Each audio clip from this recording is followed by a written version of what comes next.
much about a country's social or economic or environmental situation or its vulnerabilities.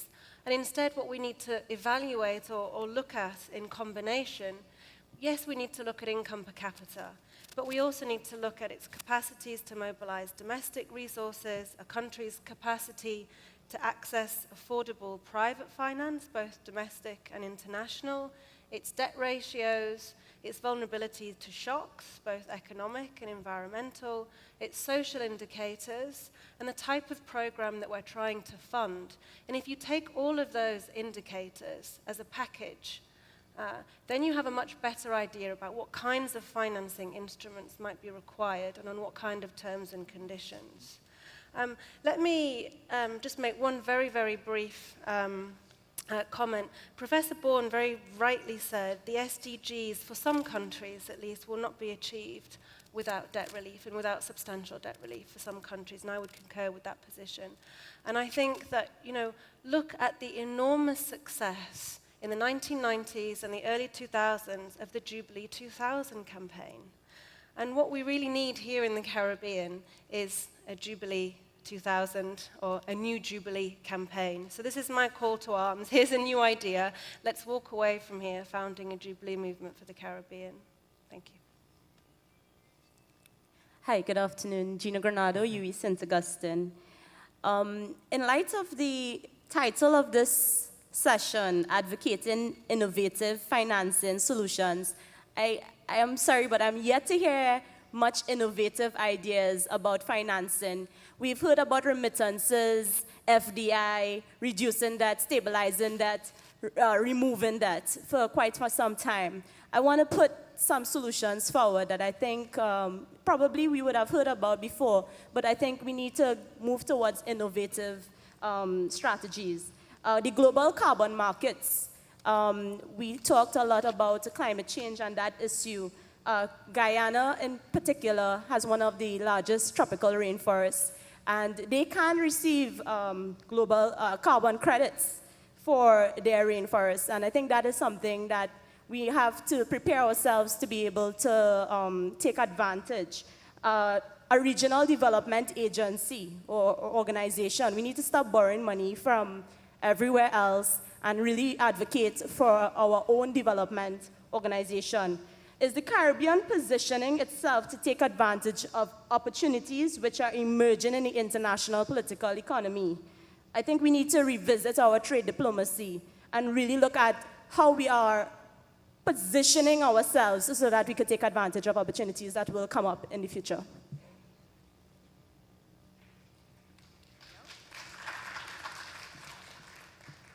My name is Hazel Brown.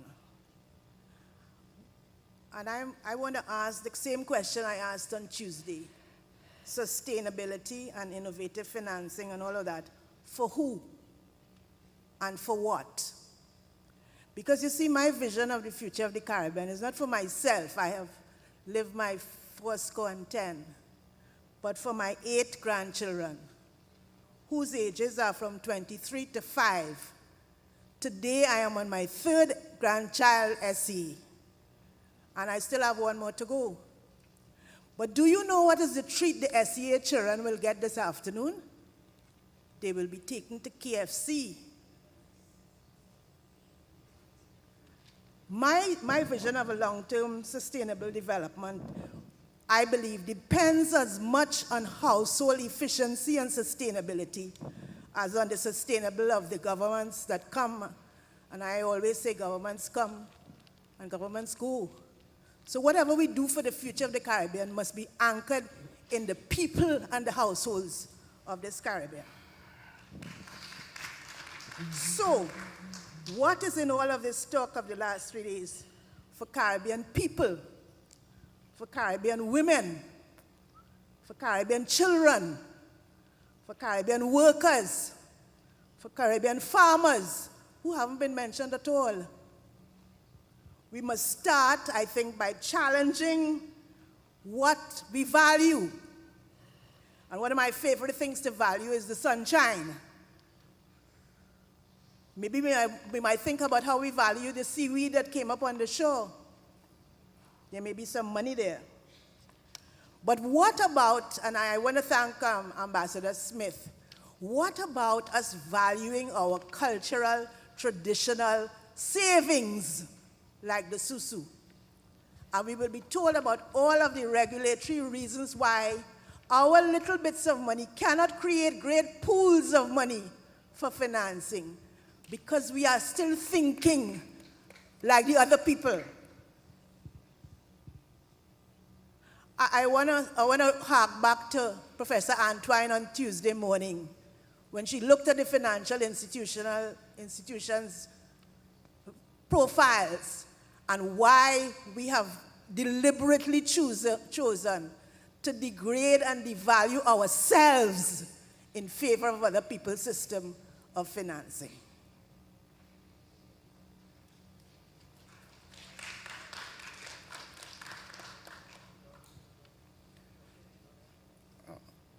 Good afternoon. My name is Fabian Barboza from St. Martin. Some people have already given me the AKA troublemaker. But I'm not definitely worried about it, because that's what we're here to do, to stir up some trouble. I believe it is an axiomatic that no nation can achieve sustainable development unless that development is based on its culture. We sit here and we talk about aid and AIDS. For me, both are related, not only in spelling, but in their devastating effects on our daily lives. We talk about belonging to the Commonwealth, yet all we speak about is poverty. Where is the Commonwealth? I like the idea of that the governor of the Central Bank of Trinidad proposed about diaspora financing. I'd like to submit that we should consider two diasporas. There's the external diaspora, so referred to the diaspora, the Surinamese diaspora in the Netherlands, for example. And there's an internal diaspora within the Caribbean itself, where, that is made up of migrant workers all across the Caribbean, especially in St. Martin, where I come from, who remit almost on a weekly, daily basis, whether it's $5, $25, $50, to their families back at home. I believe that they are able to do that because I think the governor of the central bank also pointed to the fact that the Caribbean diaspora, their level of savings is pretty high. The speaker before me referred to susu. Some people call it partner hand in other places. Susu comes from the Yoruba esusu, which is a communal kind of banking where practically the interest rate is zero. Now, I'm not a student of finance nor of economics, but I ask myself today, what has happened to that tradition of savings that most of us were nurtured on? You know, sayings like, well, you have to put a little bit aside for a rainy day. Well, the rainy day is upon us. It's a deluge, you know. And we have nothing to fall back on. And I want to propose that instead of talking about debt relief, why don't we talk about debt write-off as part of reparations?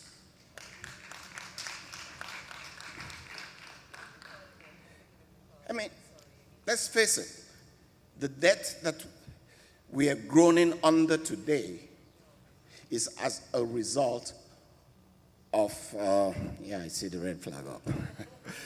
All right, anyway, another idea that I want to put forward is that of teaching finance and money right from very little, maybe from primary school straight up to secondary school.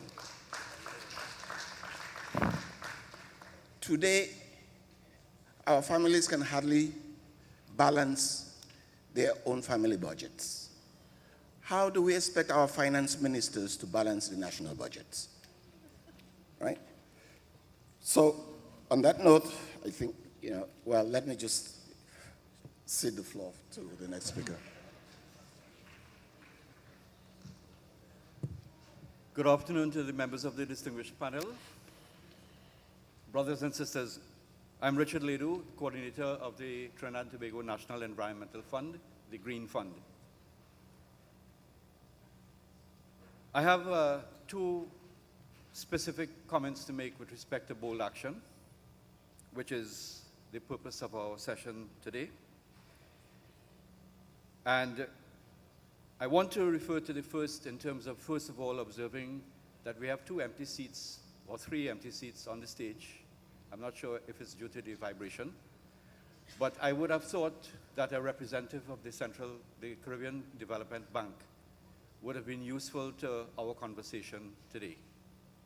If only with respect to moving an agenda with our formal banking sector in developing and growing a green portfolio. I think there's a lot of rhetoric that we have been exposed to, we have even contributed to in the past and the recent past.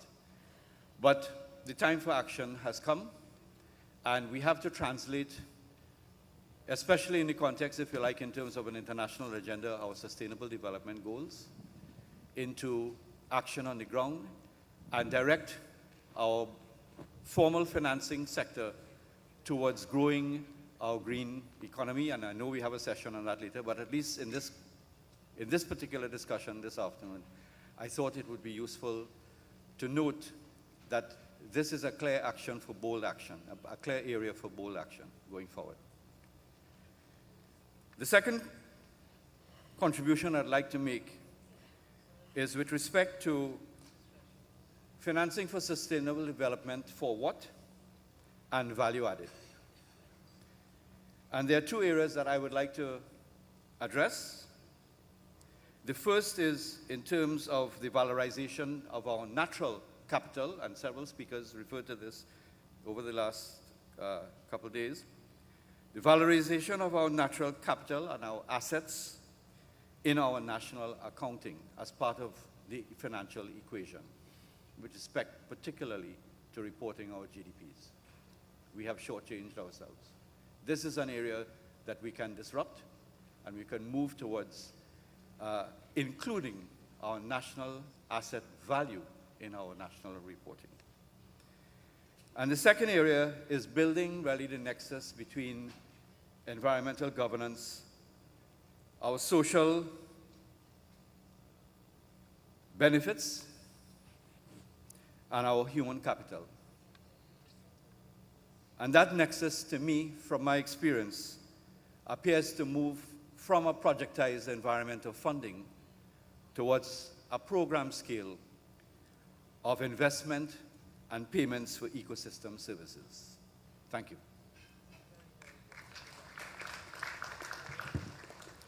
Good afternoon, everyone. My name is Ria Yauching, and I head up an organization, a foundation called the Covella Foundation, which essentially taps into Caribbean